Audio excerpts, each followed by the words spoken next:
Hello again, everyone, and welcome to another edition of RF Podlooza, a podcast by and for advertising people. Before we get into this week's topic, please do us a favor and subscribe to our channel and like this video. So today we speak with Maureen Williams of Monarch Media, and they are indeed media mavens. Our discussion was a veritable seminar on contemporary media usage.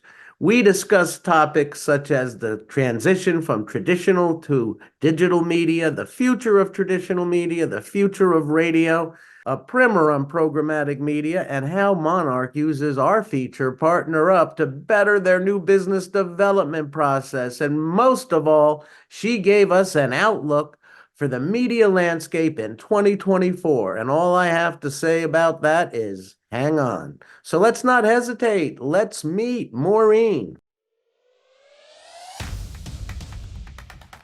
So we're here talking to Maureen Williams, CEO and founder of Monarch Media in the great state of Pennsylvania. And so tell us about how you got into the media business, Maureen.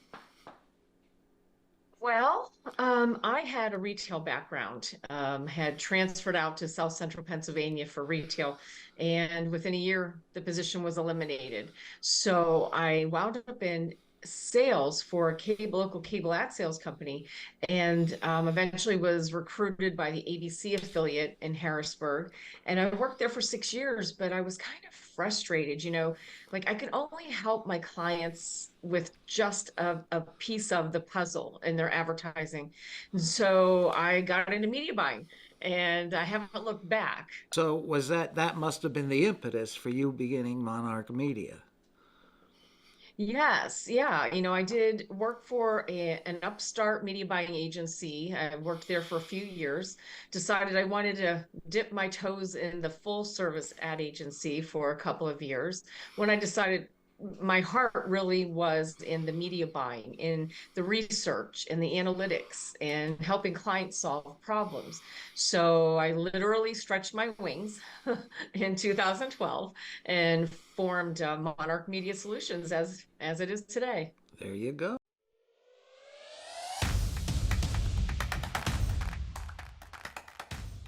So what do you think is the biggest difference, if any, between working at a media department of a full service agency versus working at a standalone media agency? The biggest difference, I found that in agency life, there were so many things, so many wheels were spinning, and we were trying to be all things to everybody. And while that may work for some agencies, it just wasn't something that I wanted to focus on. I wanted to be able to focus on my core competencies. And I thought our clients deserve to have somebody who had their best interest at heart. When you're working in the full service agency, it's a different vibe. And, for me, my values were absolutely being hands-on with my clients, being an extension of their marketing team, and really drilling down to what was working for them, what wasn't working, and why, trying to create the best solution of what is going to drive results for them for their budget. That's one of the things I feel that I'm an expert in, is trying to make a lot out of a very small budget.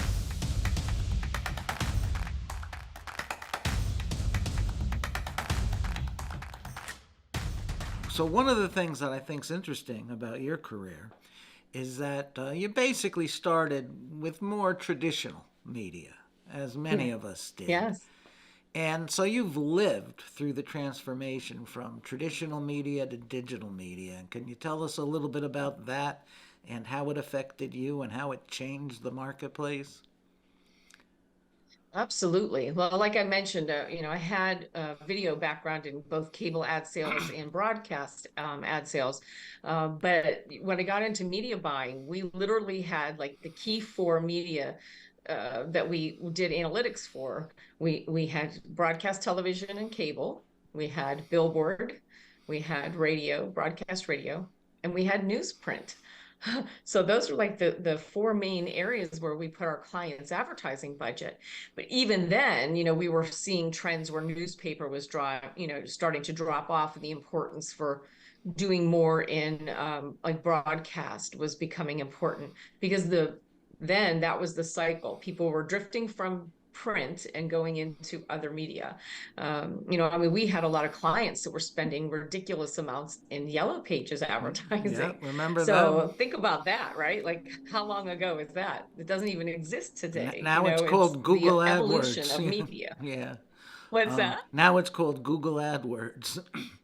Exactly, Yeah. exactly. That last attribution changed from I saw you in the yellow pages to I Googled you, right? So that's the big difference. So like when we went from just looking at those top four traditional media, which are all pretty much basically top of the funnel Yeah. awareness media options, we started hearing more about social media, and we were seeing, it wasn't even programmatic digital. It was let's align ourselves with our TV stations and radio stations, and let's get added value ads, right? So it became then an evolution. In 5 years, we were setting aside about a 15% of a overall budget for digital. And today, many of our clients have 50%, depending on what their goals are, their objectives are, and who they're trying to reach. But the evolution has been very, very fast paced. It continues to evolve every day, and our job is to stay on top of it for our clients. So it is a challenge. Okay. That leads me to a question. It may not be dead, but is traditional media dying?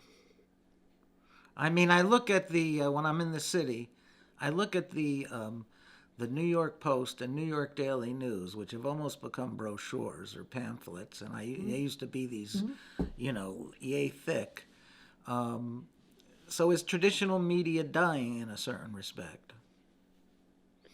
Well, as we knew it, traditional media is dying. However, traditional media is not dead, because you're always going to need to have some sort of a brand, a sustainable brand element at that top of the sales funnel, so that when somebody does need your service, you're still top of mind.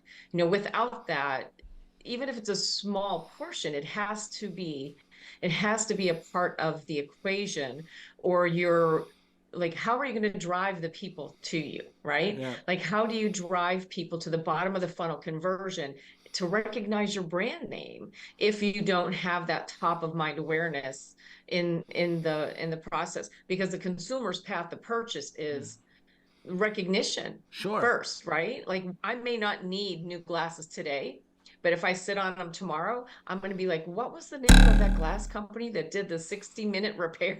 Yeah, We saw a lot of change during the pandemic. for sure. And it was the media that was hit the hardest out of home, obviously, because No one we was out weren't of going home. out of Yeah. home. And then broadcast radio. Now, broadcast television actually saw a huge increase because people were at home wanting to watch the news. And so that's, to this day, local news is still one of the top options for mixing in that top of funnel sales Sure. tactic. But out of home recovered, I would say, miraculously. I feel broadcast radio still suffers a little bit. People are still going more to their streaming, where they can create what audio platform they want. So I think that that's probably one of the hardest hit, in my opinion.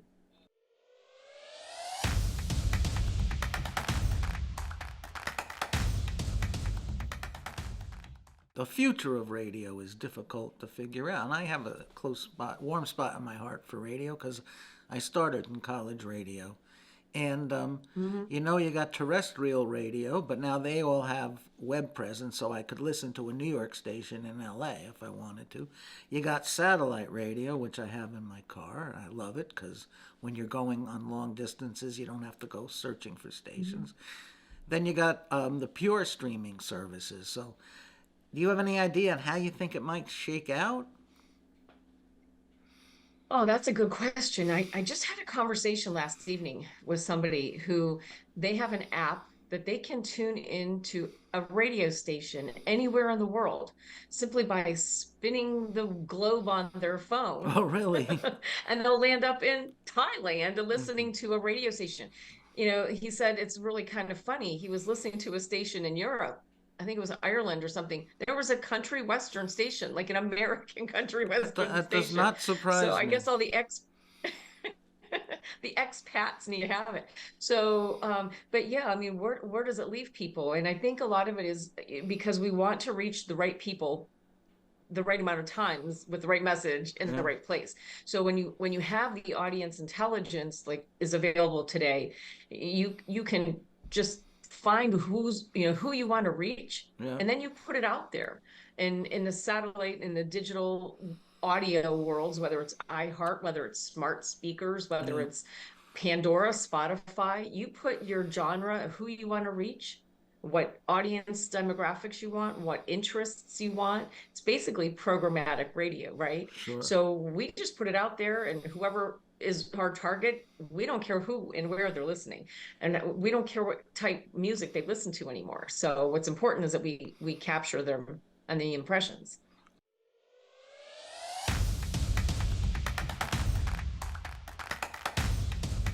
As I mentioned when we spoke earlier, um, I want this to be partially educational, and Right. so I would love it if you would give us a little few minute dissertation on what programmatic media is for dummies, because I still don't understand it.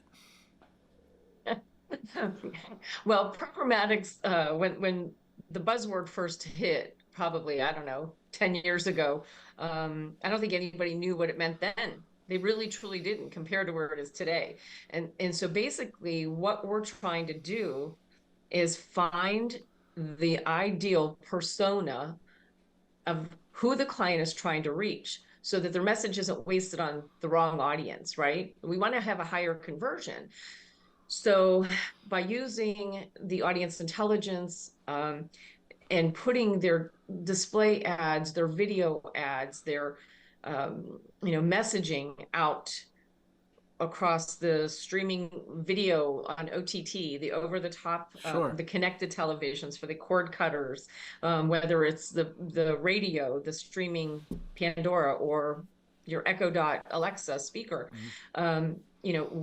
We get a choice to say who we want to reach.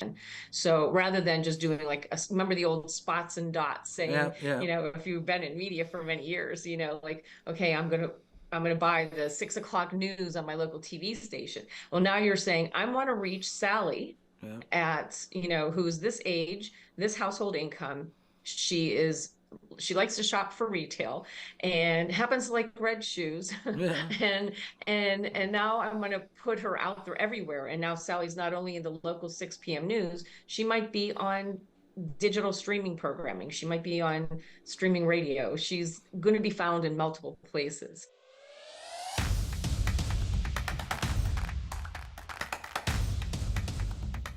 You talked a little bit about the marketing funnel, and you were Mm. relating,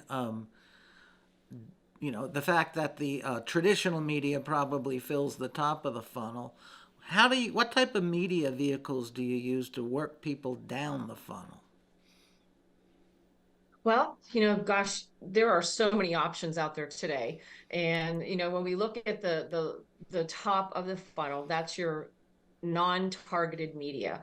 So that would be your broadcast media, television or radio, your print, your trade publications start to drift a little bit down further because Sure. you're isolating the interests. Yeah. But as you get deeper into the process, your website, our clients, websites, they don't realize how important they still are.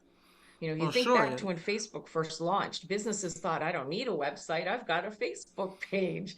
That's so far from the truth. So we, look at the website and the optimization, both organic and paid. We go a little bit further down. We're doing more targeting.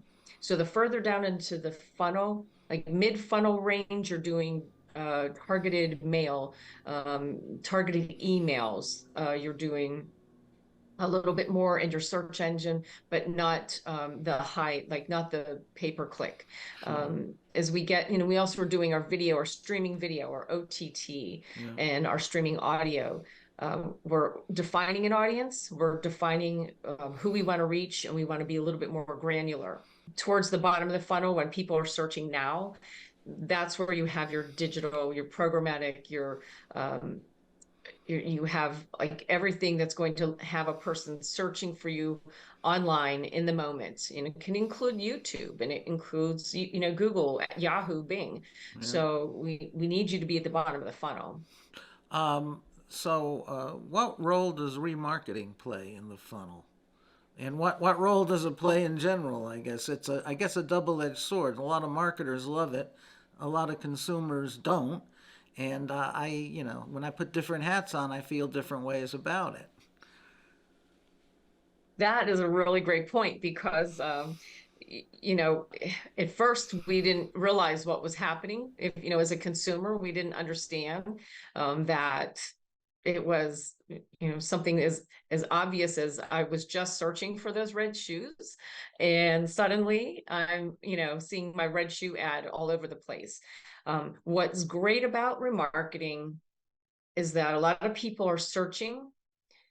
We have a very educated consumer base today. They're searching before they make a decision. A lot of people aren't making rash decisions. They're looking for multiple options, and they're validating that this isn't a hoax because they've been exposed to so many bad websites. I've been a victim of it myself, right? I thought, oh, this is great. It's inexpensive, and it's, what I want. And I bought it and I never saw it. So the consumer is used to getting kind of rooked.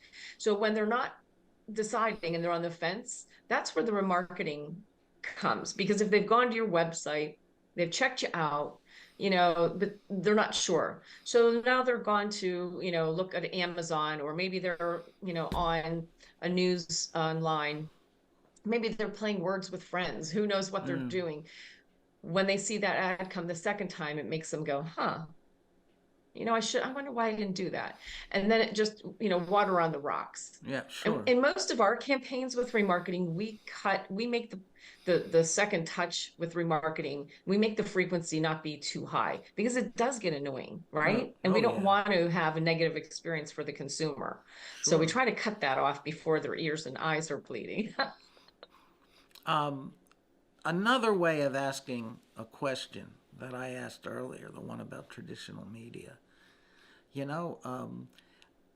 are clicks becoming overwhelming branding, or are clicks more important today than branding? Wow, I've heard this asked from clients. I've heard a client actually say, I don't care about clicks. If my dollars and my sales aren't going up, I don't care about clicks. Okay. I've heard agencies say that clicks and click-throughs, and vendors say the same thing, that they're not as important. It's the behavior that the consumer does after the click that's the most important today. The phrase I use, like accidental clicks, right?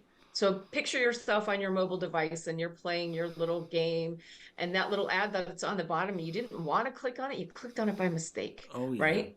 So those clicks are unintentional. So we actually pull analytics to make sure we pull out the unintentional that come in and out real quickly. So what's kind of gone away when you talk about clicks, what's kind of gone away is the importance of bounce rate. Yeah. And again, Google Analytics doesn't report bounce rate now with the GA4. That's a big frustration. But they do track behavior. Yeah. I mean, but you're so used to bounce rates and to interpreting them in the way you do for your business if you have a website business. And now with this whole new thing of, what do they call it, events and engaged sessions, we're going through our growing pains, I guess. At least I am.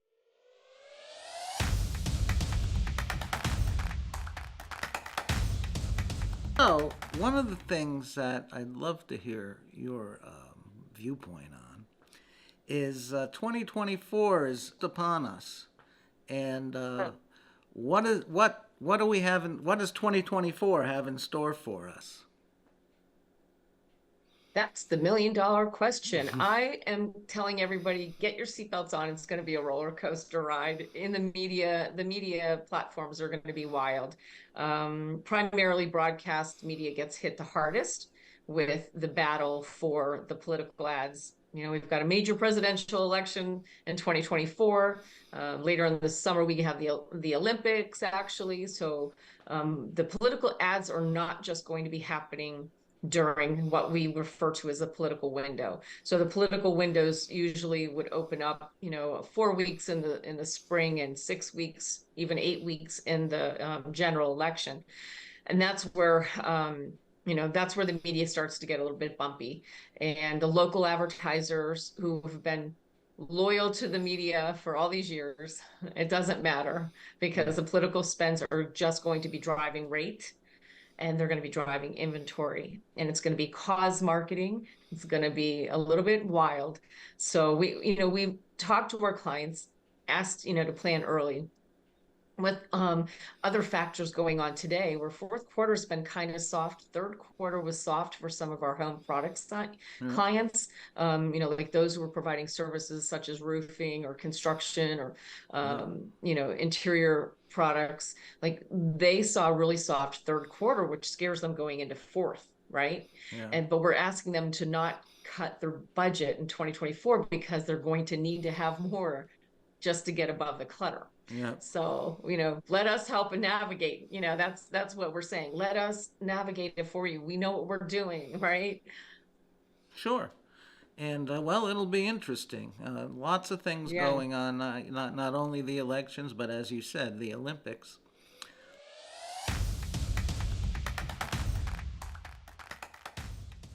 Usually, I ask, and I will, because I'm from RF Palooza, about RFPs. But when we spoke earlier, you told me about another aspect of RF Palooza that you've used to success, called Partner Up. Tell us about your experience with Partner Up. Yeah. Well, actually, I was so excited about Partner Up. I think I signed up 3 times. Yes, for we did have to do a little editing there, yes. But what I love about that concept, Roger, is that because we're such a niche, we are so targeted to our core competencies with media research and analytics, and when we're looking at the RFPs, because we go through your RFPs every day. And thanks to the pandemic, we're not limited to just the Northeast. Yeah. We've been able to buy media across the states and have worked with agencies as far as the UK. So what I found exciting with RFPalooza is there's sometimes RFPs that I know we could rock, but we only handle part of it. And I'd rather partner up than to just kind of go, I'm only going into this RFP with this capability, and I don't know who I'm going to get partnered with. So, yeah, that's what I found to be really exciting. Okay. Well, this has been great, and you've Yeah. educated me quite a bit on the media process, although I guess I'm considered a media person in some respects because I've done some of it in small